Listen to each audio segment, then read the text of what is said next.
All eyes on Rafah. தயவு செய்து இதயம் பலகீனமானவங்க, குழந்தைங்க, மென்மையான மனம் படைத்தவர்கள் இந்த வீடியோவை பார்க்காதீங்க. இன்னைக்கு ராஃபாவை குறித்து தான் பேச போகிறேன். ராஃபாங்கிறது ஒரு ஊரினுடைய பெயருங்க. காசான்ற ஒரு அழகான நாட்டின் தென்பகுதியில் இருக்க ராஃபா. இந்த காசா நாட்டுக்கு ஒரு பெரிய பிரச்சனை. பக்கத்து நாடான இஸ்ரேல் இந்த காசா மீது போர் தொடுக்குது. அடேயப்பா, இஸ்ரேல் மிகப்பெரிய வல்லரசு, அமெரிக்காவினுடைய நெருங்கிய நண்பன், யூகேவினுடைய கூட்டாளி. அந்த இஸ்ரேல் ஏன் காசா மீது போர் தொடுக்குதுன்னா, எல்லா போருக்கும் சொல்லப்படுகிற ஒரே காரணம், உங்கள் நாட்டில் இருக்கிற தீவிரவாத அமைப்புகளால் எங்களுக்கு பிரச்சனை. இதே காரணத்தை சொல்லி இஸ்ரேல் காசா மீது போர் தொடுக்குது. காசாக்குள் இருக்கக்கூடிய ஹமாஸ் தீவிரவாத தலைவர்களை அழிப்பதாக சொல்லி அப்பாவி மக்கள் மீது குண்டு மழை பொழியுது. காசாவினுடைய வடக்கில் தாக்குதல் தீவிரமடைந்த பிறகு அங்கிருந்து அப்பாவி பொதுமக்கள், குட்டி குட்டி குழந்தைகள், பெண்கள் நிர்கதியா ஒரே இரவில் அகதியா மாறி அந்த காசாவினுடைய நடுப்பகுதியை நோக்கி ஓடுறாங்க. கான்யூனிஸ் பகுதியில் அவங்க நிம்மதியாக வாழலாம் நினைக்கும் போது சற்றும் எதிர்பார்க்காம, ஒரு மனசாட்சி கூட இல்லாமல் இஸ்ரேல் அந்த பகுதியிலையும் தாக்குதல் நடத்துது. வேற வழியே இல்லாமல் என்ன பண்ணுறதுன்னு திக்கற்று நின்ற அந்த மக்களுக்கு, நீங்கள் வேணா தெற்க நோக்கி போயிருங்க, ராஃபாக்கு போயிருங்க, நாங்கள் அங்கே தாக்குதல் நடத்தவே மாட்டோம்னு சொன்ன உடனே தங்களுடைய எல்லா உடைமைகளையும், வாழ்நாள் சேமிப்பையும் தூக்கி போட்டு கையில் கிடைத்த குழந்தைகளை மட்டும் தூக்கி கொண்டு ஆயிரக்கணக்கில் லட்சக்கணக்கில் மக்கள் ராஃபாக்குள்ளே குடியேறுறாங்க. குடியேற்றம்னா கோட்டை கட்டி மாட மாளிகை அப்பார்ட்மெண்ட் அப்படி இல்லைங்க. பிளாஸ்டிக் ஷீட் இருக்கும் பாருங்க. இந்த பிளாஸ்டிக் ஷீட்டை கூரை மாதிரி அப்படியே போட்டு அதுக்குள்ளார உட்கார கூட முடியாது, சும்மா படுத்துக்கலாம். அப்படி பக்கத்தில் டென்ட்டு மாதிரி போட்டு அதில் லட்சக்கணக்கில் மக்கள் வாழ்கிறாங்க. இப்படிப்பட்ட சூழ்நிலையில் குடிக்க தண்ணி இல்லை, மின்சார வசதி இல்லை, மருத்துவ வசதி இல்லை, சரியான உணவு இல்லை, ஊட்டச்சத்து குறைபாடால் பெண்களும் குழந்தைகளும் அங்கே பல்வேறு சுகாதார சீர்கேட்டுக்கு ஆளாகிறாங்க. திடீர்னு இஸ்ரேல் கிட்ட இருந்து விமானங்கள் பறந்து வருது. ஒருவேளை அதிலிருந்து உணவு பொட்டலங்கள் விழுமா, இல்லை மருந்து மாத்திரைகள் வருமா, எய்டு வருமா, ஹெல்ப் வருமான்னு பார்த்தவர்களுக்கு அதிர்ச்சி.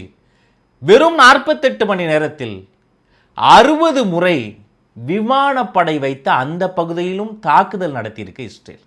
கொடூரமான தாக்குதல். அதற்கு சொல்லப்பட்ட காரணம், இந்த ராஃபா பகுதிக்குள்ளார ஹமாஸ் தீவிரவாத தலைவர்கள் 2 பேர் ஒளிஞ்சிருக்காங்கன்னு எங்களுக்கு உளவுத்துறை தகவல் சொல்லியிருக்கு. அந்த 2 பேரை நாங்கள் கொல்ல போகிறோம்னு சொல்லி அவங்க போட்ட குண்டு மழையில், தீவிர தாக்குதலில் அங்கிருந்து அப்பாவி மக்கள் அப்படியே செத்து மடிஞ்சிருக்கிறாங்க. இந்த நடவடிக்கைகளில் மட்டும் கடந்த சில மாதங்களில் மட்டும் சுமார் 40,000 பேரை கொன்றொழித்திருக்கிறது இஸ்ரேல்.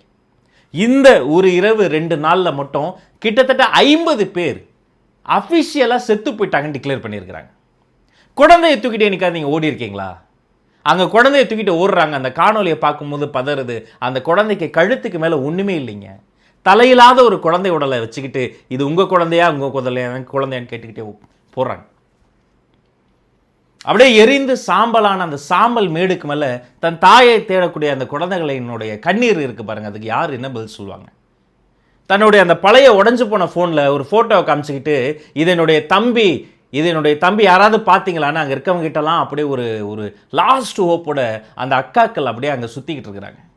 ஒரு பையன் சொல்கிறான் அவங்க மொழியில், நான் தூங்கிட்டே இருந்தேன், டென்ட்டுக்குள்ளே தூங்கிட்டே இருந்தேன், திடீர்னு சத்தம்லாம் கேட்டது, முழிச்சு பார்த்தா என் டென்ட்டையும் காணோம், என்னுடைய அப்பாவை காணோம், என் அம்மாவை காணோம், எல்லா பக்கமும் புகையும் சாம்பலும் மட்டும் தான் இருக்குது. பாதி எரிந்த நிலையில் பிணங்கள் அப்படியே அங்கே எரிந்தும் எரியாமல் சூழ்ந்துக்கிட்டு இருக்குங்க. தங்களை சுற்றி இருந்த சுற்று வட்டாரம் கொழுந்து விட்டு எரிகிற பொழுது அதை தண்ணீர் ஊற்றி அணைக்க அவர்கள்கிட்ட தண்ணீர் கூட கிடையாது. கையால் மண்ணள்ளி போட்டு அதை அணைக்க முயற்சி பண்ணுறாங்க. ஒட்டுமொத்தமாக எல்லா உலக நாடுகளுக்கும் இதை கண்டனம் தெரிவிக்கிறாங்க. அமெரிக்காவே சொல்லுது, நீங்கள் இப்படி தொடர்ந்து ராஃபா மீது தாக்குதல் நடத்திங்கன்னா நாங்கள் உங்களுக்கு எந்த உதவியும் செய்ய மாட்டோம்னு சொன்னாங்க. ஓஹோ, இவங்க அவ்வளோ நல்லவங்களான்னு பார்த்தா, இன்றைய தினம் இஸ்ரேல் தாக்குதல் செய்த அந்த கருவிகளில், அந்த வெடிகுண்டுகளில் முக்கியமான குண்டு டயமீட்டர் பாம்ஸ், எஸ்டிபி. அந்த டயமீட்டர் பாம்ஸை கொடுத்ததே அமெரிக்கா தாங்க. சரி, ராஃபா விட்டு மக்கள் ஓடிடலாமா? தெற்க தாண்டி வேறு நாட்டுக்குள்ளே ஓடிடலாமா? அதுவும் முடியாது. அண்டை நாடான இன்னொரு நெய்பரான எகிப்த் தன்னை சுற்றி பெரிய கோட்டை சுவரையும் மின்சார வேலையும் போட்டாங்க. ஒருத்தர் கூட அந்த கோட்டை சுவற்றையும் அந்த மின்சார வேலையும் தாண்டி எகிப்துக்குள்ளே எஸ்கேப் ஆக முடியாது. அப்போ செதறி கிடந்த மக்கள் எல்லாம் அப்படியே கூட்டு வந்து ஒரு ட்ராப்பில் நிற்க வச்சு மொத்தமாக அவர்களை அடிப்பதுக்கு பேர் இது போர் கூட இல்லைங்க, இது இன அழிப்பு. இதுதான் முள்ளிவாய்க்காலில் நடந்தது. இதுதான் எங்கள் தொப்புள் குடியுறவான ஈழத்தமிழர்களுக்கு நடந்தது. இதுதான் இன்னைக்கு ராஃபாவில் நடந்துக்கிட்டு இருக்கு.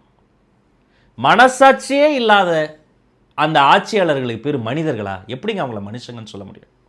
இந்த குண்டெல்லாம் போட்டாங்களே, 60 முறை விமானத்தை வந்து குண்டு போட்டாங்களே, அந்த ஆக்டிவிட்டி முடிச்சுட்டு, அந்த இராணுவ நடவடிக்கை முடிச்சுட்டு அவங்க வீட்டுக்கு போய் அவங்க குழந்தைகளோட எப்படி கொஞ்சிருக்க முடியும்? சாப்பாடுக்கு வழி இல்லாமல் சுற்றி கொண்டிருந்த அந்த சாமானிய மக்கள் மீது இவ்வளோ கொடூர தாக்குதல் நடத்திட்டு, இல்லை நாங்கள் அந்த 2 ஹமாஸ் தலைவர்களுக்கு எதிராக தான் தாக்குதல் நடத்தினோம்னு எப்படி அரசியல் அறிக்கைகளை உங்களால் விட முடியுது? விளையாட்டு வீரர்கள் முதல் நடிகர் நடிகைகளில் இருந்து அரசியல் தலைவர்கள் இருந்து நம்மை போல சாமானியர்கள் வரைக்கும் எல்லாரும் சோஷியல் மீடியாவில் சொன்ன ஒரே வாக்கியம், ஆல் ஐஸ் ஆன் ராஃபா. நாங்கள் பார்த்துக்கிட்டு இருக்கோம். முன்ன மாதிரி கிடையாது, நீங்கள் என்ன வேணால் அட்டுழியம் பண்ணிடலாம், அப்படியே எஸ்கேப் ஆயிடலாம் நினைக்காதீங்க. நாங்கள் பார்த்து கொண்டு இருக்கிறோம்.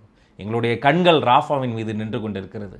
ஆனால் அவர்கள் அங்கே நிற்கிறாங்க பாருங்கள், அந்த மக்கள், அவங்களுக்கு நம்மளால் எதுவுமே பண்ண முடியாது. குறைந்தபட்சம் நம்முடைய சோஷியல் மீடியா ஹேண்டில்ஸில் எல்லாரும் சேர்ந்து எல்லாரும் வைக்கக்கூடிய அந்த ஆல் ஐஸ் ஆன் ராஃபான்ற அந்த ஒரு டிபியை, அந்த ஒரு ஸ்டேட்டஸை, அந்த ஒரு ஸ்டோரியை நம்ம ஷேர் செய்கிறது நம்மளால் முடிந்த ஒரு குறைந்தபட்ச ஆறுதல் அவர்களுக்கு தெரிவிக்கும் விதமாக நாம் அதை செயல்படலாம்.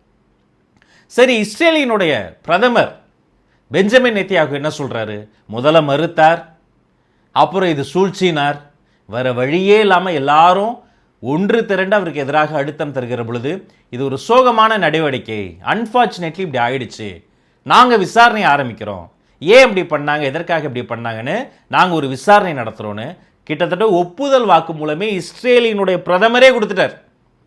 இதுக்கு அப்புறமேட்டு யாருமே முட்டு கொடுக்க முடியாது. 2024 என்ன அனுபவம் வந்துருச்சு? போட்டி வெளிக்கிரகங்களுக்கு ராக்கெட் அனுப்பிட்டு இருக்கிறாங்க. நிலால தண்ணி இருக்கான்னு பார்த்த காலம் போய் செவ்வாய் கிரகத்தில் மனிதன் குடியேற முடியுமான்னு பார்த்துக்கிட்டு இருக்கிறான். ஆனால் ஒரு நாட்டில் இருந்து இன்னொரு நாட்டுக்குள்ளார இங்கே மக்களால் குடியேற முடியாது.